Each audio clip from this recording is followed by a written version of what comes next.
हर हर महादेव दोस्तों, Shivpriya official channel पर आप सभी का स्वागत है। दोस्तों, हर वर्ष कार्तिक कृष्ण पक्ष की त्रयोदशी तिथि को धनतेरस का पर्व मनाया जाता है। इस तिथि पर भगवान धन्वंतरी सोने के कलश के साथ प्रकट हुए थे। साथ ही त्रयोदशी के दिन ही आयुर्वेद के देवता धन्वंतरी जी की जयंती भी मनाई जाती है। इस साल 10 नवंबर को धनतेरस है। धनतेरस पर नई चीजों की खरीदारी का विशेष महत्व होता है। ऐसी मान्यता है, जो कोई भी धनतेरस के दिन खरीदारी करता है उसके घर पर सुख और समृद्धि आती है। मान्यता है कि धनतेरस के दिन खरीदी गई वस्तुएं कई वर्षों तक शुभ फल प्रदान करती है।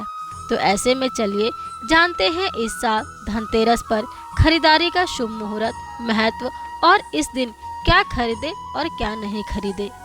इससे पहले दोस्तों, आपसे एक रिक्वेस्ट है कि अगर आप मेरे चैनल पर नए हैं तो चैनल को सब्सक्राइब करना ना भूलें और नीचे दिए गए बेल आइकन को भी जरूर प्रेस करें ताकि वीडियो की नोटिफिकेशन सबसे पहले आपको मिल सके।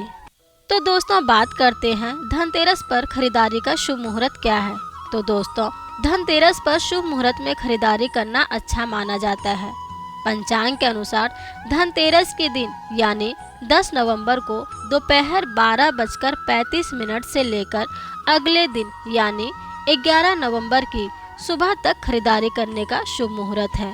अब बात करते हैं कि धनतेरस पर लक्ष्मी पूजा मुहूर्त क्या है।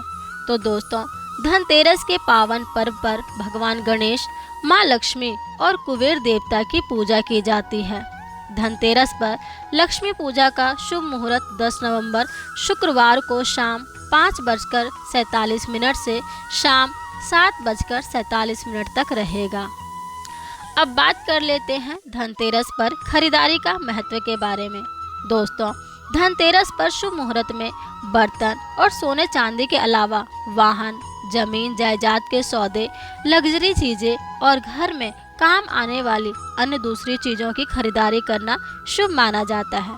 मान्यता है कि धनतेरस के दिन खरीदी गई चल अचल संपत्ति में 13 गुना वृद्धि होती है। दोस्तों, अब हमारे लिए यह जानना भी जरूरी है कि धनतेरस पर क्या खरीदना चाहिए और क्या नहीं खरीदना चाहिए। तो पहले बात कर लेते हैं कि धनतेरस पर क्या खरीदे। तो दोस्तों, धनतेरस के दिन सोना चांदी के अलावा बर्तन, वाहन और कुबेर यंत्र खरीदना शुभ होता है। इसके अलावा झाड़ू खरीदना भी अच्छा माना जाता है। मान्यता है कि इस दिन झाड़ू खरीदने से माँ लक्ष्मी मेहरबान रहती है। वहीं यदि धनतेरस के दिन आप कोई कीमती वस्तु नहीं खरीद पा रहे हैं तो साबुत धनिया जरूर घर ले आए। मान्यता है इससे धन की कभी कमी नहीं होती है। इसके अलावा आप गोमती चक्र भी खरीद सकते हैं। इससे माँ लक्ष्मी प्रसन्न होती है। दोस्तों, अब बात कर लेते हैं कि धनतेरस पर क्या नहीं खरीदे। तो दोस्तों, इस दिन लोहा या लोहे से बनी वस्तुएं घर लाना शुभ नहीं माना जाता है। ज्योतिषी के अनुसार यदि आप धनतेरस के दिन लोहे से बनी कोई भी वस्तु घर लाते हैं तो घर में दुर्भाग्य का प्रवेश हो जाता है। धनतेरस पर एल्युमिनियम या स्टील की वस्तुएं ना खरीदे। मान्यता है कि स्टील या एल्युमिनियम से बने बर्तन या अन्य कोई सामान खरीदने से माँ लक्ष्मी रूठ जाती है। ज्योतिषी के अनुसार यदि आप धनतेरस के दिन घर में कोई भी प्लास्टिक की चीज लेकर आएंगे तो इससे धन के स्थायित्व और बरकत में कमी आ सकती है। इसलिए धनतेरस के दिन प्लास्टिक की वस्तुएं भी ना खरीदे।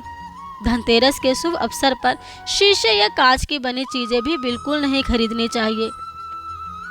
ज्योतिषी के अनुसार धनतेरस के दिन चीनी मिट्टी या बोन चाइना की कोई भी वस्तु नहीं खरीदनी चाहिए। तो दोस्तों, ये तो था कि हमें धनतेरस के दिन क्या नहीं खरीदना चाहिए। अब बात कर लेते हैं धनतेरस पर कुछ उपाय के बारे में जिससे माँ लक्ष्मी हमेशा प्रसन्न रहे।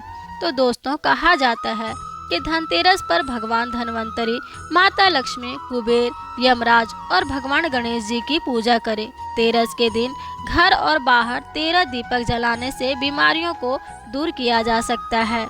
दान करना पुण्य कर्म है। माना जाता है कि दान करने से पिछले जन्म के पाप धुल जाते हैं। धनतेरस के दिन दान करने का विशेष महत्व होता है। इस दिन यदि आप सूर्यास्त से पहले दान करते हैं तो आपको धन की कभी भी कमी नहीं होगी। हालांकि इस दिन सफ़ेद कपड़ा, चावल, चीनी आदि का दान नहीं करना चाहिए। धनतेरस पर पशुओं की पूजा करने से आर्थिक परेशानियां दूर होती है।